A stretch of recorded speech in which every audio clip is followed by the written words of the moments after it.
हाय, स्वागत है आप सभी का एक और नई वीडियो के अंदर। बहुत दिनों बाद ऐसे फ़ोन रख के मतलब कि कैमरे के सामने आके बात कर रहा हूँ, वीडियो बना रहा हूँ। तो हुआ ये था कि भाई कुछ दिन पहले क्या हुआ कि मेरे को वीडियो पे एक कमेंट आता है। इस कमेंट में लिखा रहता है कि भैया हेल्प कर दो, डर लग रहा है, अगले 20 दिन में पेपर है, समझ नहीं आ रहा क्या करें। तो ऐसा वो कमेंट होता है, ठीक है? स्क्रीनशॉट लगा दूँगा मैं। तो उस कमेंट में फिर उस कमेंट को पढ़ के मेरे को ये लगता है यार कि मैं 2 दिन तो ऑनेस्टली मैं यही सोचता रहता हूँ कि बड़े सही टाइम पे कमेंट आया है। और इस टाइम पे अगर मैं एक वीडियो निकालता हूँ स्ट्रैटेजी टाइप की वीडियो, जो वो वीडियो नहीं होती जिसके थंबनेल पे लिखा रहता है कि अभी तक कुछ नहीं पढ़ा, अभी से पढ़ के टॉप कैसे करें, ठीक है? या फिर 90% कैसे लाएँ। तो वो वाली वीडियोज़ पे बहुत व्यूज़ आते हैं यार। तो मैंने कहा यार वो वाली कर लेते हैं वीडियो। उसपे मैंने थंबनेल भी बना लिया था उसका। पर सोचा यार उस वीडियो में दम नहीं है, वो वीडियो देख के किसी का कोई फ़ायदा होता नहीं है। और भले ही ऐसी वीडियोज़ बहुत सारी पड़ी हुई हैं लेकिन वो अपना काम नहीं है, ठीक है? तो मैंने फिर वो प्लान कैंसल किया। फिर मैंने सोचा कि क्यों ना एक वीडियो बनाई जाए जिसमें वो बातें बताई जाए जो मैंने शायद पेपर के बाद समझी या फिर पेपर के बाद मेरे को पता चला। और अगर तुमको वो पेपर के पहले पता चल जाएगा तो शायद तुमको ये जो फालतू का एंग्जाइटी, डर, स्ट्रेस हो रहा है ये सब नहीं होगा और अच्छे से तुम पढ़ाई पे ध्यान दे पाओगे, ठीक है? तो मैंने ऑनेस्टली मैंने अपने कुछ दोस्त हैं, 1-2 दोस्त हैं, तो उनको मैंने ये कमेंट भेजा। मैंने कहा यार कमेंट आया ये, क्या किया जाए? तो उसमें से एक ने कहा कि पहले सिलेबस पूरा कर लो, फिर पीवाईक्यूज़ लगा लो, ये सब फलाना-ढिमकाना बहुत सारी चीज़ें बताई उसने। तो मेरे को लगा यार ये नहीं, ये तो सबको पता है, कर लेगा, ठीक है आदमी। जो भी मतलब कि बोझ तेरे आ रहे थे, ये तो बेसिक चीज़ है, करेगा ही करेगा, ठीक है? तो एक दूसरे से मैंने पूछा, अपने दूसरे दोस्त से पूछा, तो उसने कहा कि भाई जो तेरे को देखो तुमने बोझ दिया है, तुमको जो एक्सपीरियंस है तुम वो बताओ, ठीक है? और कोशिश करो कि ऐसे ही बताओ कि जो लोगों का जो बोझ देने जा रहे हैं उनका जो स्ट्रेस है वो कम हो। तो ऐसे ही कुछ बताओ। तो मैंने सोचा कि यही कर लेते हैं अपन, ठीक है? तो एक पहले बात से शुरुआत कर लेते हैं जो शायद तुम लोग को पता हो, नहीं कुछ लोगों को पता होगी, कुछ लोगों को नहीं पता होगी। और मुझे ये पेपर के बाद पता चली थी, जिसकी वजह से मैंने पूरा पेपर बड़े टेंशन में, बड़े डरे-डरे दिया था, ठीक है? अ, देखो, सच बता रहा हूँ, जो ये तुम मतलब कि अगर तुम अपने बोर्ड्स 12वीं के बोर्ड्स में चाहे 90 ले आओ, चाहे 80 ले आओ, चाहे 70 ले आओ, ठीक है? वो तुम्हारी ज़िंदगी पे कोई भी उसका इफ़ेक्ट, कोई भी असर नहीं होगा, ठीक है? फ़र्क इस चीज़ से पड़ेगा जब तुम मेहनत करके ईमानदारी के साथ अच्छे नंबर ले भी आते हो। अच्छे कितने वो तुम्हारे ऊपर है। तुम्हारे हिसाब से अच्छा क्या है, ठीक है? तो अच्छे मार्क्स ले आते हो, तो जो तुम्हारे अंदर एक कॉन्फिडेंस आएगा, तुम्हारा माइंडसेट चेंज हो जाएगा कि यार इम्पॉसिबल तो कुछ नहीं है, कर लेंगे मेहनत करके कुछ ना कुछ, ठीक है? तो वो वाला जो माइंडसेट है तुम्हारा वो बन जाएगा। कॉन्फिडेंस जो आएगा वो आगे काम आता है तुम्हारे, ठीक? मार्क्स से कुछ नहीं आएगा। सच बता रहा हूँ ये। तुमको लग रहा होगा कोई सब तो बोलते हैं इतना 12वीं तो बहुत इंपॉर्टेंट है। भाई सब लोग इसलिए बोलते हैं क्योंकि वो चाहते हैं कि तुम डर-डर के, स्पेशली ये सारे अपने जो स्कूल के टीचर्स होते हैं ये बताते हैं कि भाई बहुत इंपॉर्टेंट है और लाना ही लाना है, अच्छे मार्क्स लाना ही लाना है। अच्छे मार्क्स अगर नहीं लाओगे तो मेरे को एक कहानी याद आ रही है कि हम लोग इस क्लास में थे, खेल रहे थे, ठीक है? और मस्ती मज़ाक चल रहा था और अचानक से वाइस प्रिंसिपल मैम आती हैं। वाइस प्रिंसिपल मैम आती हैं और कहती हैं, "सब क्या कर रहे हो? ठीक है, पढ़ाई-वढ़ाई पे ध्यान दे लो।" और एक वो बात बताती हैं जो कि टोटली गलत बात थी, बिल्कुल कोई सेंस था नहीं उस बात का, ठीक है? वो मैम कहती हैं कि शायद वो अपडेट नहीं है, पता नहीं क्या है कि वो बात शायद पहले ठीक थी जो उन्होंने कहा, अभी बताता हूँ क्या कहा, ठीक है? लेकिन पिछले 2 साल में तो ऐसा कुछ नहीं है, ठीक है? जैसा उन्होंने कहा। अ,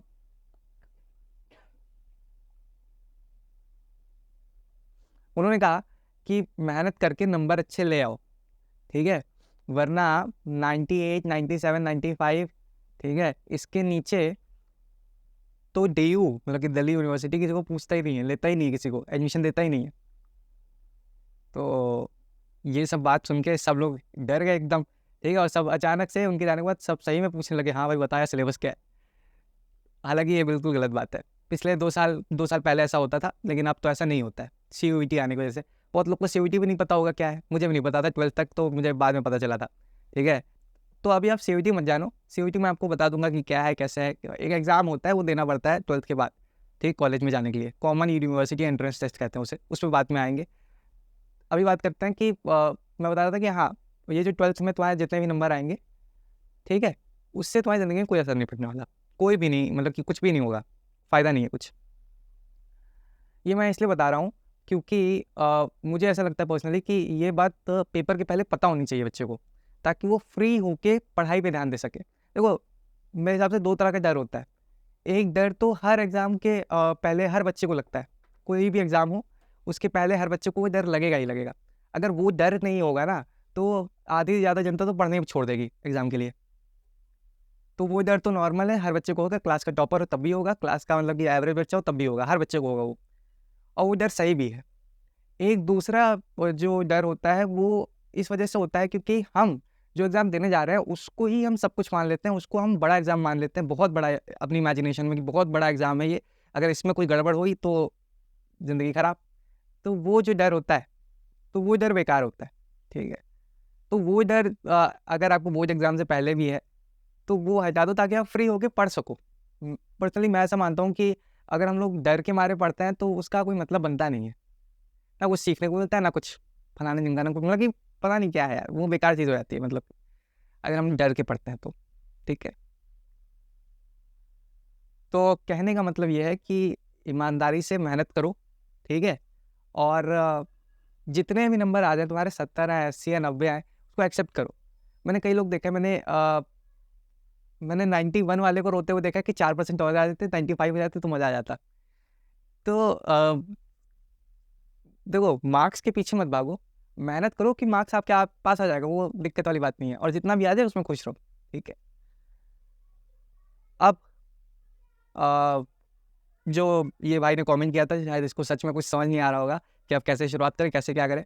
वैसे तो भाई ने कुछ ना कुछ शुरू कर ही दिया होगा, पक्की बात है, क्योंकि अगले कुछ ही दिनों में एग्ज़ाम है, तो कुछ ना कुछ तो भाई ने शुरू कर ही दिया होगा। तो सुनो, भाई तुमको क्या करना है कि 3 प्लेलिस्ट उठा लो, वन शॉट प्लेलिस्ट होनी चाहिए, accounts, eco, BST. Hindi, English, physical education ये ऐसा पेपर होता है जो एग्ज़ाम के 1 दिन 2 दिन पहले पढ़ने वाला होता है। फिजिकल एजुकेशन में मैं मानता हूँ कि बहुत सारा टाइम मिल रहा है तुमको, तो वो सारे टाइम पे भी तुमको हल्का-हल्का ये रिवाइज़ ही करना है, जो तुम्हारा अकाउंट्स, इको, बीएसटी है, ठीक? अ, फिजिकल एजुकेशन में मुझे याद है कि मैं अपने दोस्त के साथ, मतलब कि रात भर मैं पढ़ाई कर रहा था, मतलब कि उसी रात पे बैठा था मैं, मतलब कि एक रात पहले, जिस दिन मान लो कल मेरा एग्ज़ाम है 10 बजे, तो आज रात को मैं बैठा हूँ और पूरी रात पढ़ रहा हूँ खाली फिजिकल एजुकेशन, ठीक है? रात में शुरू किया था, सुबह खत्म हो गया और मार्क्स भी आ गए थे अच्छे खासे। तो वैसा वाला सिस्टम होता है, तो ज़्यादा सीरियसली नहीं लेना। हिंदी, इंग्लिश, फिजिकल एजुकेशन को ज़्यादा सीरियसली मत लेना। अकाउंट्स, इको, बीएसटी ये मेन सब्जेक्ट्स होते हैं, तो इनको तुमको ध्यान में रखना है, इनको तुमको प्रायोरिटी में रखना है, ठीक है? इतना तुमको मेहनत चाहिए। तो 3 प्लेलिस्ट उठा लेना, वन शॉट होगी।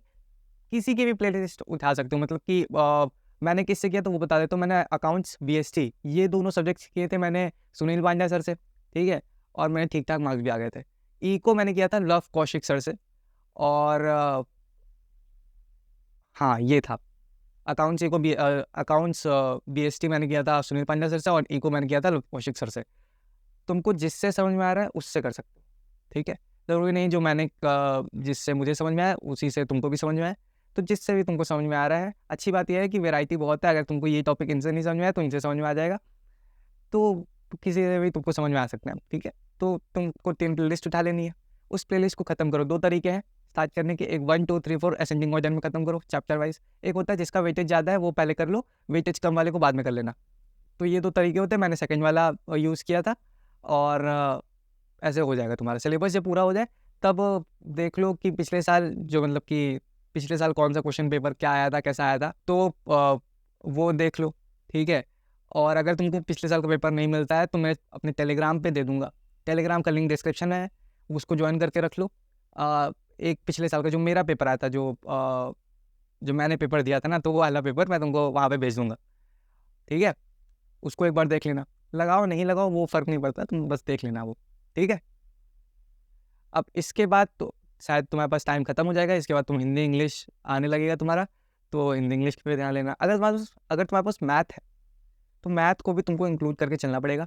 हालाँकि मैथ पे अभी थोड़ा-थोड़ा ही ध्यान देना, ठीक है? मेन फोकस अपना अकाउंट्स को बीएसटी पे रखना। मैथ्स में बहुत ज़्यादा टाइम मिल रहा है, बहुत ज़्यादा टाइम मिल रहा है। मतलब कि समझ लो 22 को तुम्हारा एक पेपर है और 9 को है तुम्हारा मैथ, 9 मार्च को है, तो बहुत टाइम है। और इतने इतने में तो अगर किसी ने नहीं भी पढ़ी है, मैंने नहीं पढ़ी है, तो इतने में तो शुरुआत करके ख़त्म ही हो जाएगा सिलेबस। तो बहुत टाइम है मैथ्स में, तो मैथ की तो चिंता ही नहीं है, ख़त्म है। ठीक है, तो ये है, ठीक है, ऐसे कर सकते हो। बड़ी सिंपल सी चीज़ है, तुमको भी ये पता ही होगा और तुम भी ऐसे ही शायद कर रहे होगे। लेकिन यार हर बच्चे को ऐसा लगता है कि उसको कम पता है और सामने वाले को ज़्यादा पता है, तो इसीलिए वो उनसे पूछता है। ठीक है, तो अगर मैं मोटा-मोटा एक अपनी बात को सम अप करूँ जो पूरी वीडियो में था, मेरा कहने का मतलब बस ये है, टेंशन फ्री होके पढ़ो, स्ट्रेस नहीं लेना है, ठीक है? डरना नहीं है। हाँ, जो पेपर के पहले वो डर होता है तो वो निकालने की भी कोशिश मत करना, ठीक है? वो होना ही चाहिए, क्योंकि अगर वो निकल गया तो पढ़ोगे ही क्यों, ठीक है? तो मोटा-मोटा ये है कि स्ट्रेस फ्री होके पढ़ो, मज़े लेके पढ़ो, ठीक है? पढ़ने में मज़ा ना आए तो अपने दोस्त के साथ मिल के पढ़ो, ग्रुप स्टडी करो, ठीक है? तो ज़्यादा तुमको पढ़ने में मज़ा आएगा। बाकी सब हो जाएगा ईज़ी, चिल मार के पढ़ाई करो, हो जाएगा।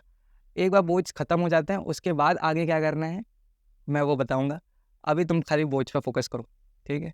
और जितने भी लोग, अच्छा एक काम कर सकते हैं, जो अगर ज़्यादा ही किसी को डर लग रहा है, तो एक काम कर सकते हैं कि पेपर के पहले जिस दिन तुम्हारा पेपर है, ठीक है? उसके 1-2 दिन पहले 20-25 मिनट का एक लाइव रख लेते हैं, ठीक है? और वो लाइव में हम आपके मतलब कि जो भी सवाल हैं, शायद डाउट हैं, वो जवाब दे देंगे और टेंशन दूर हो जाएगी, हँसी मज़ाक करेंगे 20-25 मिनट, उसके बाद अच्छे से फ्रेश होके फिर से पढ़ सकते हो, ठीक है?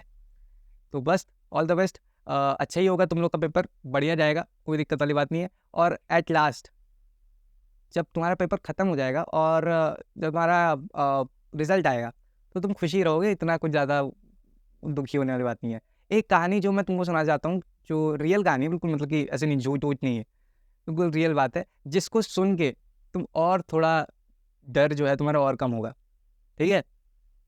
तो कई लोग ये सोचते हैं कि कॉलेज में एडमिशन नहीं मिलेगा, ये वो फलाना-ढिमकाना, अगर अच्छे नंबर नहीं आए तो। वो तो है ही नहीं बात भैया, वो सीयूईटी पे डिपेंड करता है, तो बोर्ड्स का, मेरी नज़र में बोर्ड्स एक औपचारिकता रह गई है अब, क्योंकि सीयूईटी वही बच्चा दे पाएगा, उस सीयूईटी में बैच वही बच्चा पाएगा जो एटलीस्ट बोर्ड मतलब कि जो 12वीं है वो पास किया है उसने।